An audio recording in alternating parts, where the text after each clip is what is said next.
Vaticano stammi lontano.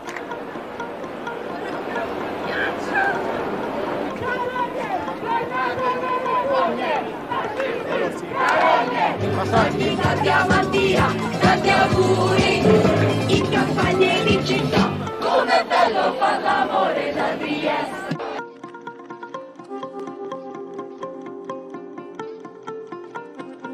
Assalamualaikum warahmatullahi wabarakatuh. Pemirsa, Islam menang di Roma dan bahkan seluruh Italia itu sebetulnya hanya tunggu waktu saja. Kenapa? Karena separuh, nyaris ya, rakyat Italia melalui konstelasi politik yang ada di senat mereka itu pro LGBT. Ya, dan itu berarti sangat bisa diduga bahwa penduduk yang ada di Italia akan turun drastis.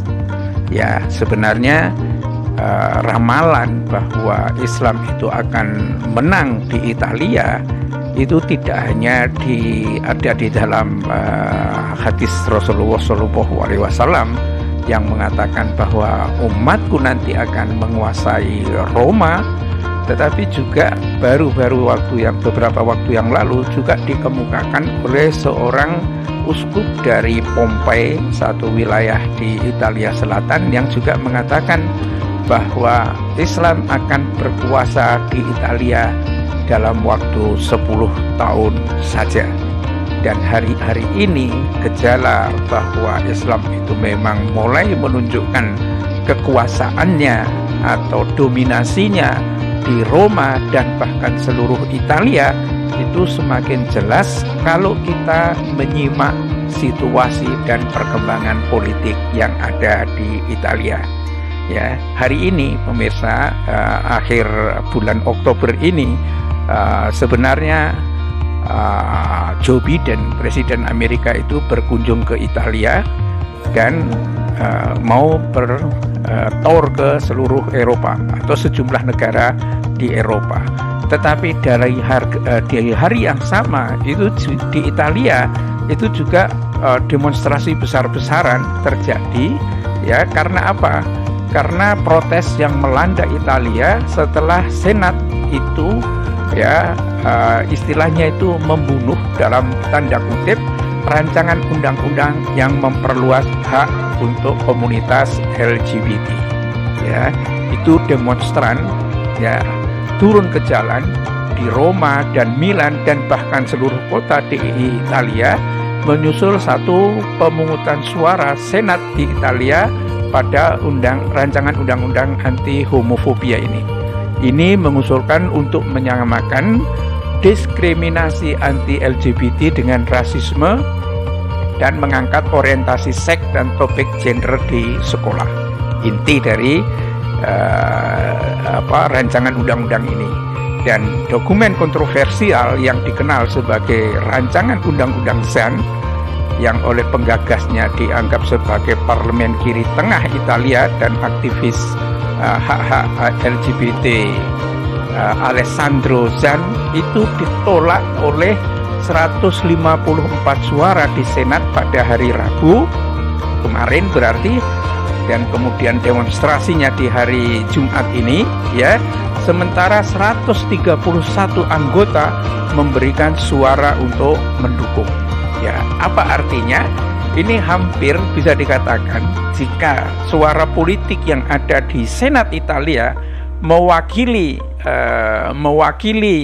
suara dari rakyat, itu hampir dikatakan separuh dari rakyat Italia itu pro LGBT atau bahkan mereka itu adalah pelaku LGBT.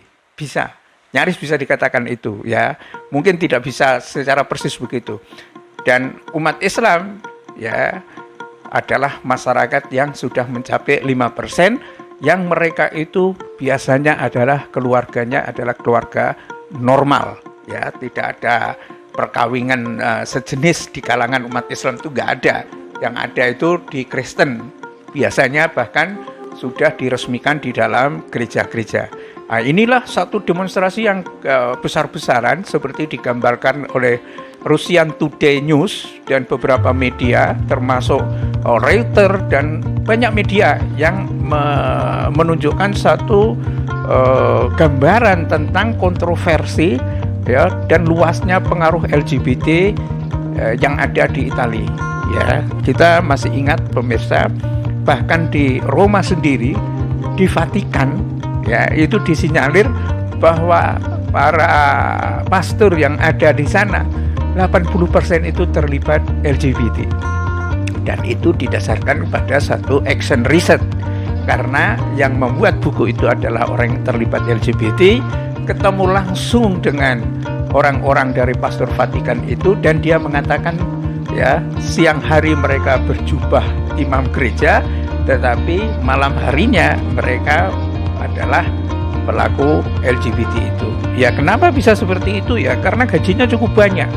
Pastor-pastor yang ada di Italia dari sumbangan dari masyarakat atau orang-orang Kristen awam yang nyumbang itu, dan ternyata untuk gaji mereka dan banyak diantaranya adalah pelaku LGBT itu. Nah, sebenarnya tentang rancangan undang-undang ZAN atau yang digagas oleh aktivis hak-hak LGBT Alessandro Zan, ini pertama kali itu sudah diperkenalkan di Majelis Rendah Parlemen itu pada Mei 2018 dan diloloskan oleh Dewan Perwakilan Rakyat tahun lalu pada November, tetapi menghadapi tantangan di Senat. Dan parlemen sekarang tidak akan dapat membuka kembali ya diskusi tentang undang-undang yang diusulkan selama 6 bulan ke depan, dan hanya menyisakan sedikit waktu untuk disetujui sama sekali sebelum undang-undang tersebut berakhir. Artinya undang-undang itu sudah mati karena sistem politik yang ada di Italia seperti itu. Itu dikemukakan oleh seorang senator Dario Parini kepada Reuters ya. Ini yang akhirnya mengundang satu demonstrasi yang besar itu di media-media, bahkan mungkin media-media belum banyak. Saya mencoba melihat di YouTube belum banyak, tetapi hampir semua media besar itu menunjukkan satu situasi orang-orang yang anti terhadap Senat karena menolak sebanyak 154 suara dan menerima 131. Itu betul-betul membuat kalangan LGBT itu turun ke jalan. Ya, mereka memprotes situasi itu. Nah, ini sudah barang tentu suatu pertarungan di mana memang tampaknya kalau dilihat dari sudut pandang demografi yang seperti itu, ya hampir bisa dipastikan bahwa tidak mungkin Italia itu akan punya tingkat kelahiran yang memadai. Bahkan semakin hari semakin dramatik turunnya kelahiran, dan itu dengan sendirinya ya tumbanglah. Sementara tingkat fertilitas atau tingkat kesuburan yang dimiliki oleh umat Islam, sekalipun hanya tinggal di rumah ya mendidik anaknya dan lain sebagainya, itu mereka memiliki jumlah anak yang cukup banyak ya, rata-rata di atas 3 atau lebih. Di sisi lain banyak juga ya para mu'alaf yang ada di Italia ya, yang kemudian juga mendorong banyak akhirnya warga Italia asli ya, seperti tempo hari saya sampaikan, ada juga seorang muslimah Muslim Italia kemudian juga sudah mulai mencalonkan menjadi dewan kota yang ada di Roma, dan itu menandakan dakwah Islam akan semakin besar yang ada di sana ya. Dan ini situasi yang sudah barang tentu ya harusnya menjadi perhatian ya di kalangan dunia Katolik. Dan memang pemirsa, rancangan undang-undang yang digagas oleh Alessandro Zan ini itu ditentang habis oleh Vatikan ya. Tetapi tampaknya orang juga tidak peduli dengan Vatikan. Kenapa? Ya itu karena reputasi Vatikan itu sendiri ya, sekalipun dia dianggap oleh kalangan Katolik sebagai tahta suci ya, tetapi kenyataannya di Vatikan ini lingkaran paling dalam itu banyak yang terlibat persoalan korupsi, juga terlibat dalam kekerasan terhadap anak-anak. Dan karena itulah jalan ya untuk keluar dari dari situasi ini, mereka kemudian melakukan satu bentuk perlawanan, dan kelompok-kelompok LGBT itu berbicara secara lantang karena tidak puas terhadap apa yang disebut sebagai keputusan Senat yang membunuh undang-undang atau rancangan undang-undang LGBT itu. Ya, mereka bilang begini, mereka berbicara tentang kami selama 2 tahun dan kemudian seolah-olah tidak ada yang terjadi. Mereka melemparkan kami ke tempat sampah. Itu dikatakan oleh seorang pengunjuk rasa di jalan-jalan Roma yang mengatakan kepada agen video RT Rusian Today pada hari Kamis, hari kemarin ya. Mungkin beda waktu dengan kita ini, tapi itu selalu lebih baik daripada harus menerima teks yang dipermudah tambahnya. Dengan rancangan undang-undang itu, pemirsa, yang telah memicu perdebatan sengit antara kaum liberal dan kaum konservatif, ini memang tampaknya konservatif itu di Italia yang tentunya banyak didominasi oleh kelompok-kelompok Katolik konservatif, itu agak ketakutan memang kalau situasinya yang terjadi di Italia itu orang akan lari semua ke liberal dan biasanya itu larinya ke LGBT ya. Dan mereka yaitu perdebatan sengit yang tidak ada habisnya ya. Para penentangnya menyarankan amandemen pada dokumen awal.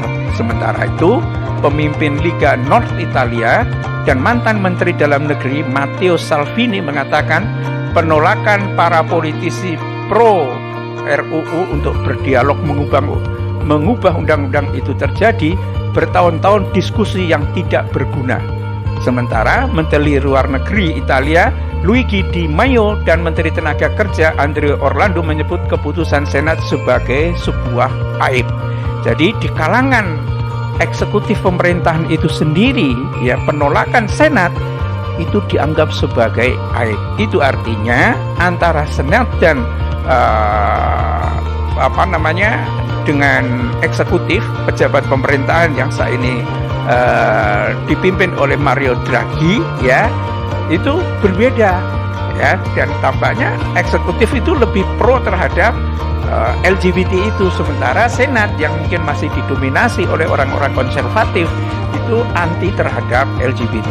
Ya, pertarungan ini saya kira akan membawa satu situasi di mana Italia betul-betul akan merosot ya, karena nilai-nilai Katolik tampaknya memang lunturnya sangat cepat dan orang-orang konservatif tidak bisa memberikan argumentasi ilmiah seperti apa kalau misalnya ada ajaran yang terdapat di dalam Katolik itu. Itu mengapa pemirsa, ketika kaum liberal itu lemah, mungkin sebagian masuk ke LGBT, sebagian menjadi agnostik, dan sebagian menjadi mu'alaf, dan itu menjadi satu bentuk kekuatan Islam yang luar biasa. Hanya tunggu waktu, hanya butuh waktu untuk memenangkan Islam di Italia. Jadi kesabaran dan konsistensi di dalam Islam itu adalah kuncinya. Billahi taufik wal hidayah. Assalamualaikum warahmatullahi wabarakatuh.